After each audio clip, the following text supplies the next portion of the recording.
J'ai dit pour le pasteur qu'un vrai croyant en Jésus-Christ ne deviendra jamais un voleur demain. Mais si vous regardez les chrétiens dans leur ensemble, vous voyez que chaque chrétien pêche. Donc, cela signifie que vous essayez de dire qu'aucun chrétien n'est un vrai croyant en Jésus-Christ. Est-ce correct? Donc, cela signifie que vous essayez de dire qu'aucun chrétien n'est un vrai croyant en Jésus-Christ.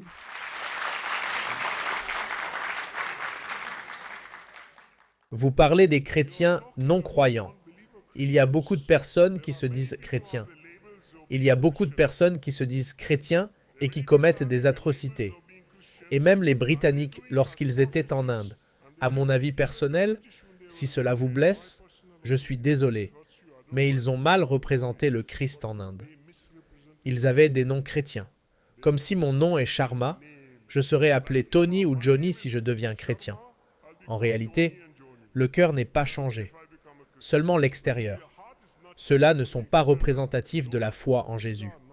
Il y a, comme je l'ai dit plus tôt, des chrétiens croyants et des chrétiens traditionnels. Ils ne sont pas les mêmes. Ceux traditionnels sont juste un mélange de religions portant simplement l'étiquette de christianisme. De cette manière, vous regardez les personnes traditionnelles. Ce sont deux choses différentes. Nous, chrétiens, nous ne vénérons pas les idoles. Nous ne mettons pas de photos pour nous prosterner devant elles. Nous ne vénérons pas les idoles. J'ai demandé à mon pasteur. Nous ne le faisons pas. Je faisais cela dans le passé. J'ai refusé. Et j'ai commencé à lire la Bible et la Torah. Et j'ai arrêté de le faire. Je ne savais pas. Je vénérais des idoles. Je priais les esprits des morts. Et Dieu a interdit de telles choses. Je ne savais pas. J'étais aussi appelé chrétien. Je priais des personnes autres que le Dieu Tout-Puissant. Médiateur, un médiateur de médiateurs, un médiateur de médiateurs, un médiateur et toutes ces choses. Seul Dieu peut pardonner les péchés. Et vous faites la confusion entre une personne portant l'étiquette de chrétien et une personne qui est un chrétien croyant. Je parle des chrétiens bibliques, ceux qui croient en la Bible. Ce sont des chrétiens dynamiques. C'est de ce type de chrétien dont je parle, d'accord? Donc, vous avez peut-être vu des gens qui ne croient pas en la Bible. Ils sont simplement appelés chrétiens. Ils peuvent avoir un nom occidental ou quelque chose de ce Nous genre. allons maintenant permettre encore 3 questions avant de conclure. À ceux qui sont en attente, je demande de ne plus venir faire la queue, car vous n'aurez pas l'opportunité de poser votre question. Nous avons un frère ici. Nous allons permettre à un autre frère. Et je pense que lui, il attend depuis longtemps. D'accord. Nous vous permettrons de poser la 3e question avant de clore la session. La direction nous a accordé 10 minutes, donc. Vous dites que, dans la Bible, il est écrit que lorsque Jésus est revenu, les disciples étaient terrifiés et avaient peur. Pourquoi avaient-ils peur s'il n'était pas mort?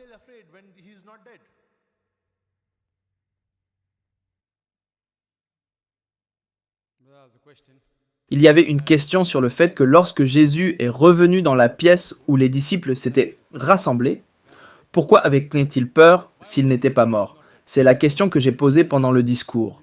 Pourquoi avaient-ils peur? Et la réponse est donnée. Parce qu'ils pensaient qu'il était un esprit.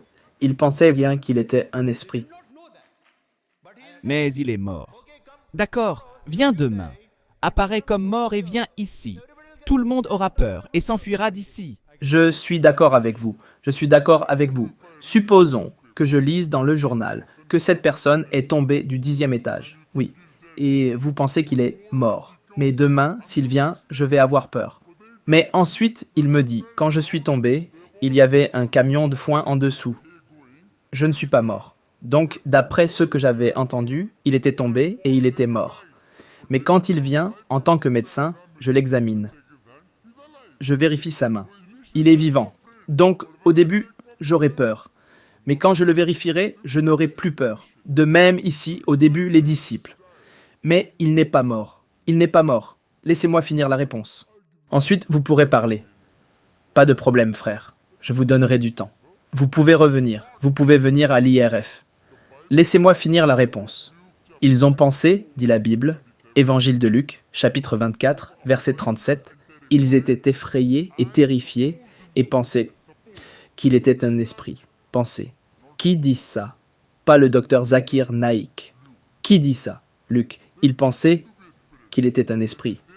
Mais ensuite il dit « Touchez-moi et voyez », car un esprit n'a pas de chair et d'os. Ensuite, ils étaient ravis. D'abord, ils avaient peur parce qu'ils pensaient qu'il était un esprit. Quand il leur a prouvé qu'il n'était pas un esprit, ils étaient ravis. Qui dit ça? L'évangile de Luc. L'Évangile dit que Jésus était mort, et il a été enterré, et ensuite il est revenu. Vous avez dit cela, frère. Vous avez dit cela. Frère, vous avez posé votre question. Vous avez donné une réponse. Excusez-moi. Frère, vous avez posé votre question. Le conférencier a donné sa réponse. Je pense que Dieu a donné à la plupart des gens ici un bon cœur, un bon esprit, et ils peuvent décider par eux-mêmes. Nous n'allons pas commenter sur ce que la décision du public est.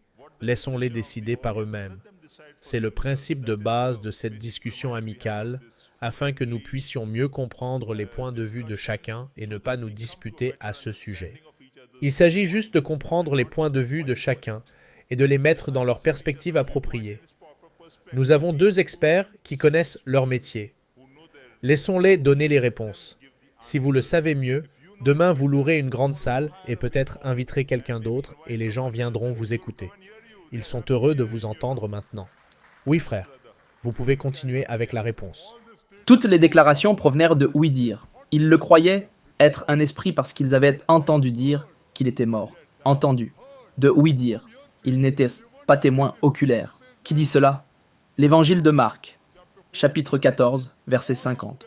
Tous l'abandonnèrent au moment le plus critique de la vie de Jésus-Christ. Paix soit sur lui. Ils l'ont tous abandonné et l'ont quitté. Qui dit cela? L'évangile dit cela. Ils ont fui. C'était de ouï-dire. Et il leur a prouvé en montrant sa main qu'il n'était pas un esprit.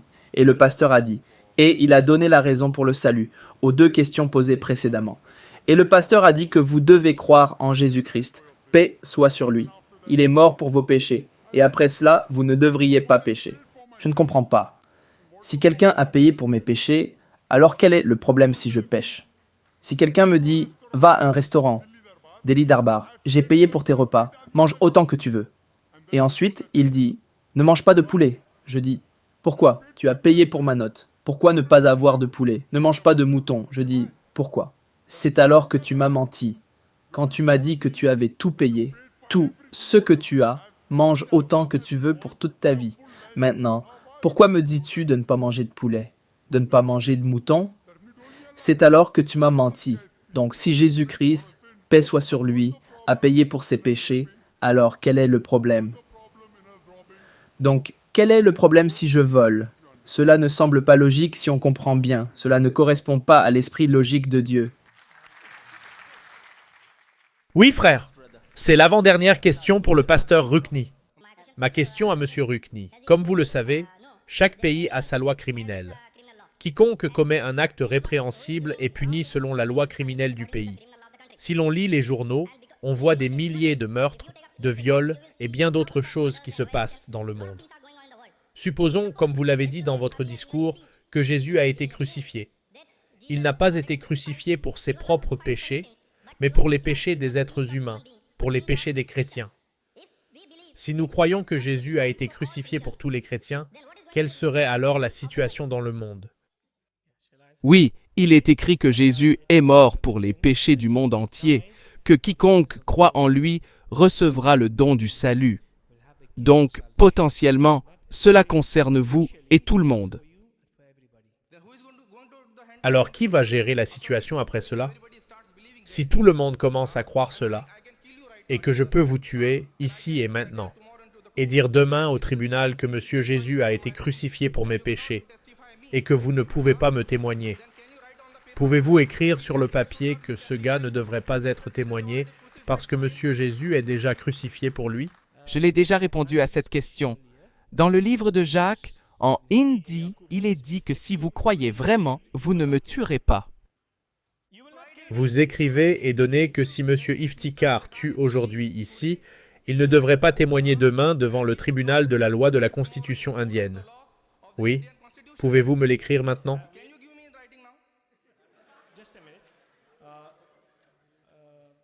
Je croirai demain que Monsieur Jésus a été crucifié. Je croirai demain. Et je serai un chrétien parfait. Voyez, il y a deux choses dans le péché. Comme je l'ai dit, il y a le péché et il y a les conséquences du péché. D'accord? Il y a le péché en lui-même. Une chose simple que je peux te dire. Tu vois, tu es un croyant. Tu es un croyant parfait en tant que chrétien. Hein? Ce matin, j'ai dit à ma fille, je veux que tu connaisses toutes les tables de multiplication de 1 à 20. Tu les lis et je les écouterai ce soir. Juste pour me faire plaisir, elle a tout appris par cœur et les a répétées le soir. Monsieur Zakir n'est pas chrétien, il est musulman. Mais il peut citer chaque verset de ta Bible. N'importe quelle Bible. Hein? Et toi, tu es un croyant. Tu dis, je suis un croyant. Je suis ceci et cela. J'aime le Christ. Mais tu ne peux pas citer une seule ligne de la Bible. Frère, je te demanderai de rester patient. Tu dois poser ta question plutôt que de faire des commentaires sur ce que le locuteur sait ou ne sait pas. C'est son droit, ce qu'il sait ou ne sait pas. D'accord. Maintenant, tu dois simplement poser ta question et attendre une réponse. J'ai mentionné cela. Il y a le péché. Il y a le péché. Et il y a le résultat du péché. D'accord. Maintenant, par exemple, moi, un pauvre homme qui survit juste avec un peu de nourriture. Je suis un voleur. Je vole sa nourriture et il meurt. Il n'a pas de nourriture à manger. D'accord. Un peu plus tard, un serviteur fidèle de Dieu vient et me dit que tu es un voleur et que tu ne devrais pas faire ça. Puis je réalise que j'ai fait une chose horrible qui ne peut pas être réparée. Il y a un homme qui est mort à cause de mon volume, mais il me réforme. Je demande à Jésus de pardonner mes péchés.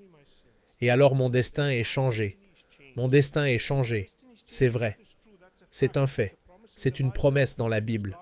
C'est la parole de Dieu. Mais puis-je réparer les dégâts? J'ai tué un homme. Je lui ai refusé sa nourriture. La réponse est non, alors la police m'attrapera. Et selon la loi du pays, je pourrais être pendu à cause de cela. Oui, je dois supporter les conséquences du mal que j'ai fait. Mais mon âme est sauvée parce que mon destin est changé. Dieu a effacé mon péché de sa présence. Mais il y a un dommage que j'ai causé qui est si grave. Et il y a un prix à payer sur cette terre. Il y a tellement de péchés. Ils sont si graves. Je ne peux pas les réparer. Même après être devenu chrétien, il y a une autre situation. Je fais une chose mineure. Disons que je trompe Saji, et puis demain Dieu me convainc de demander pardon. Dieu, je suis désolé pour mon péché. J'ai trompé Saji. Saji, reprends ton stylo. Je t'ai trompé ce jour-là. C'est un péché mineur où je peux restituer. Il est possible de restituer. Mais le cas où un homme est mort à cause de mon horrible comportement antérieur ne peut pas être restitué. Et il y a une loi dans le pays, et je dois en supporter les conséquences. Donc, il y a le péché, et il y a le dommage. Tous les dommages ne peuvent pas être réparés. Par exemple, si je suis alcoolique, un très gros buveur, toute ma jeunesse a été passée à boire et à un âge avancé, un serviteur fidèle de Dieu vient et me dit de demander pardon à Dieu. Je demande pardon à Dieu au nom de Jésus. Je reçois un cadeau gratuit. Je reçois un cadeau gratuit de salut gratuitement. Je n'ai pas travaillé pour cela. Dieu a changé mon destin. Mais qu'est-ce qui s'est passé pendant toute ma jeunesse? J'ai bu de la bière et mon foie a développé une fibrose. Et puis lentement, je dépéris et je meurs à cause de cela. Le dommage du péché a endommagé ma vie toute ma vie. Mais Dieu merci, mon âme est sauvée. Voyez, c'est le dommage du péché que j'ai causé pendant toutes ces années. Mais ma vie est sauvée. Mais mon âme est sauvée parce que j'ai demandé pardon. C'est un cadeau gratuit. C'est un cadeau gratuit. Dieu prend la justice que je mérite et la met sur Jésus. C'est l'étrange échange que Jésus prend de vous et le met sur lui-même. Personne n'est prêt à faire cela. J'espère avoir répondu à la question. Oui, frère. Ce sera la dernière question de la soirée. Nous demandons au public de rester assis. Après la réponse, encore 1 ou 2 minutes. Veuillez patienter quelques minutes. Oui, frère. Mon nom est Sonny Matthew. Je suis consultant en ressources humaines. Le nom de mon entreprise est Sigma Manpower and Marketing Private Limited. Eh bien, La question pour le docteur Zakir Naik est, ou le sujet du débat que nous avons aujourd'hui est, Christ a-t-il vraiment été crucifié? Poser une question en retour n'est pas la réponse à la question. C'est une simple théorie logique. Le sujet d'aujourd'hui n'est pas de savoir si Jésus est ressuscité ou non. Ce sujet, lorsque vous le traitez, concerne les preuves de la résurrection, que nous ne pouvons trouver que dans la Bible. Et c'est une croyance des chrétiens. Et comme vous l'avez mentionné, vous ne croyez pas que la Bible est la parole de Dieu. Et ensuite, vous prenez des citations de la Bible. Oui. Et prouver que la résurrection n'a pas eu lieu, puis dire que c'est pourquoi la crucifixion n'a pas eu lieu est une bonne logique. Mais quand vous abordez le sujet, je crois personnellement que ce n'est pas correct. Un autre point. Oui. La même question. C'est une continuation. Mais un autre point là-dessus. Maintenant, c'est un fait historique. La crucifixion ou la mort du Christ est un fait historique. Mais la crucifixion n'est pas un fait historique. C'est un fait historique où les historiens l'ont écrit à ce sujet. Un historien juif nommé Joseph a écrit sur la crucifixion du Christ. Et ce n'était pas un secret. Lors d'un rassemblement, les gens l'ont torturé et crucifié. Alors, qu'est-il arrivé au Christ si le Christ n'est pas mort? S'est-il caché quelque part? Son corps a-t-il été descendu de la croix et a-t-il été déposé quelque part? Il y a des témoins de cela. Mais comment pouvez-vous Le frère a nier? posé 4 questions. Il a dit que le sujet était vaste. Christ a-t-il vraiment été crucifié? Et la question est, quel est le sens de cela? Je n'ai aucune idée. Je n'ai aucune idée. Je peux seulement poser la question, a-t-il été ressuscité? Et puis il a dit, parce qu'il a été ressuscité, il n'a pas été ressuscité, donc il n'est pas crucifié. Vous allez dans le sens inverse. Ce que j'essayais de faire, c'est de tuer 2 oiseaux avec une pierre. Je n'ai pas un autre débat pour savoir si le Christ a été ressuscité ou non. 2 oiseaux avec une pierre. S'il n'est pas mort, il n'a pas été crucifié. S'il n'est pas mort, il n'a pas été ressuscité. 2 oiseaux avec une pierre. Donc même si vous retirez le mot résurrection, les arguments restent les mêmes. Et vous pouvez avoir la vidéocassette plus tard. D'abord, j'ai dit que si une personne ne meurt pas, elle n'est pas crucifiée. Et puis j'ai ajouté que pour la résurrection aussi, la mort est requise. Donc je tue 2 oiseaux avec une pierre en essayant de prouver que Jésus-Christ, paix soit sur lui, n'est pas mort. S'il n'est pas mort, il n'a pas été crucifié. S'il n'est pas mort, comment peut-il être ressuscité? Je tue 2 oiseaux avec une pierre, mais je reste sur le sujet. Je ne m'éloigne pas du sujet, parce que ces 2 choses sont importantes. Selon Paul, Corinthiens 15, verset 14, que Jésus-Christ n'a pas été crucifié. Que Jésus-Christ n'a pas été crucifié. Et si Christ n'est pas mort et ressuscité, notre prédication est vaine, et votre foi est vaine. Donc je tue 2 oiseaux avec une pierre. Vous pouvez vous référer à la cassette. Vous posez la prochaine question que les historiens ont dit, un historien juif, qu'il a été crucifié. Savez-vous, frère, combien de matériel a été écrit sur le Christ a vraiment été crucifié? Le double du matériel a été écrit qu'il n'a pas été crucifié. Les archives historiques. Vous pouvez venir à Iris. Merci beaucoup. Je peux citer Venturi. Venturi, un philosophe allemand. Il a dit, Saint Paulus, je peux vous donner combien de noms vous pouvez donner. Je vous donnerai le double des noms d'historiens. Pas musulmans, chrétiens, non musulmans. Je donnerai leurs noms. La 4e question, si Jésus-Christ, paix soit sur lui, n'est pas mort, que lui est-il arrivé? A-t-il été mis sous terre, etc. Je pense que vous n'avez pas entendu mon discours. Et ma réfutation, et ma session de questions et réponses. J'ai été très clair dans Surat al-Majid. J'ai été très clair. Dans Surat al-Majid, j'ai été très clair. J'ai été très clair. Dans Surah An-Nisa, chapitre 4, verset 157, ils ne l'ont ni tué ni crucifié. Cela a seulement été fait pour paraître ainsi. Verset suivant. Surah An-Nisa, chapitre 4, verset 157, il dit qu'Allah, subhanahu wa ta'ala, l'a élevé vivant. J'ai dit cela, qu'il a été élevé vivant vers Allah, subhanahu wa ta'ala, a élevé Jésus-Christ, paix soit sur lui, vers lui. Il est même mentionné dans Surah Al-Imran, chapitre numéro 3, verset numéro 55, qu'il a été élevé vivant et qu'il reviendra lors de la seconde venue. Donc toutes vos 4 questions ont été répondues. Et le pasteur a dit, ce que j'ai compris de sa réponse qu'il a donnée plus tôt, chaque fois que je rencontre un chrétien, j'obtiens une nouvelle réponse. Il a dit que certains dommages ne peuvent pas être réparés. Il a dit cela, c'est sur vidéo. Cela signifie que pour certains péchés, Jésus-Christ ne peut pas être ce que je comprends. Ce que je comprends, c'est que chaque fois que je rencontre un nouveau chrétien, j'obtiens une nouvelle idéologie du christianisme. Pour les petits péchés, le Christ a payé.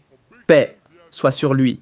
Pour les grands péchés, il n'a pas payé. C'est ce que je comprends. Oui, frère, vous aviez un commentaire. Maintenant, tout l'argument que vous avez donné est basé sur des citations bibliques et en réalité, le sujet était de savoir si Christ a vraiment été crucifié. Que pouvez-vous dire du Coran, quand vous dites « si vous faites une déclaration » et si vous répétez une déclaration, ce n'est pas un argument. Je dis qu'il y a un Dieu et je le dis 20 fois, ce n'est pas un argument. Un argument nécessite un support subséquent. Alors, quel soutien pouvez-vous donner du Coran pour dire que Christ n'a pas été crucifié autre que cette déclaration? J'attends une réponse, non pas pour obtenir les applaudissements du public, mais pour qu'un non-musulman puisse comprendre. Et obtenir des applaudissements est simple, mais faire comprendre aux autres est difficile. Donc, pas pour obtenir des applaudissements, mais pour me faire comprendre tout cela. Le frère a posé une très bonne question, que si vous faites une déclaration, cela ne devient pas un fait. Cela doit provenir d'une source authentique. Et c'est ce que je dis. J'ai dit que vous êtes d'accord. Si je cite le Coran, Jésus-Christ, paix soit sur lui, n'a pas été crucifié, vous n'avez pas besoin d'être d'accord. Pourquoi? Parce que selon vous, le Coran n'est pas authentique. Je n'ai pas de problème avec ça. Mais pour les musulmans, c'est authentique. Ils disent que c'est la parole de Dieu. Pour eux, c'est une preuve suffisante. Si je dis quelque chose de la Bible, ce qui est arrivé au Christ, ce ne sera peut-être pas une preuve pour les musulmans, mais pour les chrétiens, ça le sera. Êtes-vous d'accord pour dire que la Bible est la parole de Dieu ou non? Vous êtes d'accord? Bien, il est d'accord. Donc, j'ai une preuve de la Bible que Jésus-Christ n'a pas été crucifié. Alors pourquoi avez-vous besoin d'une preuve historique? Pensez-vous que la preuve historique est supérieure à la parole de Dieu? N'applaudissez pas. N'applaudissez pas, s'il vous plaît. Il ne veut pas que vous applaudissiez. C'est une question Il de veut foi. comprendre. La preuve devrait être, c'est une question de foi. C'est pourquoi C'est c'était exact. nécessaire. Je dis que tant que vous êtes convaincus. Je ne suis pas ici pour convaincre les non-chrétiens. Pour convaincre les non-chrétiens, je peux donner une preuve historique. Nous pouvons avoir un nouveau débat. Si un non-chrétien vient me dire que La citation que vous avez citée est correcte, mais elle a été prise d'un endroit incorrect qui a mentionné un incident incorrect. c'est exact, le frère a cette accusation, j'ai cité correctement. Mais hors contexte, vous donnez le contexte. Pas de problème, c'est une discussion amicale pour comprendre. Venez à RF, vous donnez le contexte et nous en discuterons. Vous êtes le bienvenu. Je viendrai vous rencontrer alors.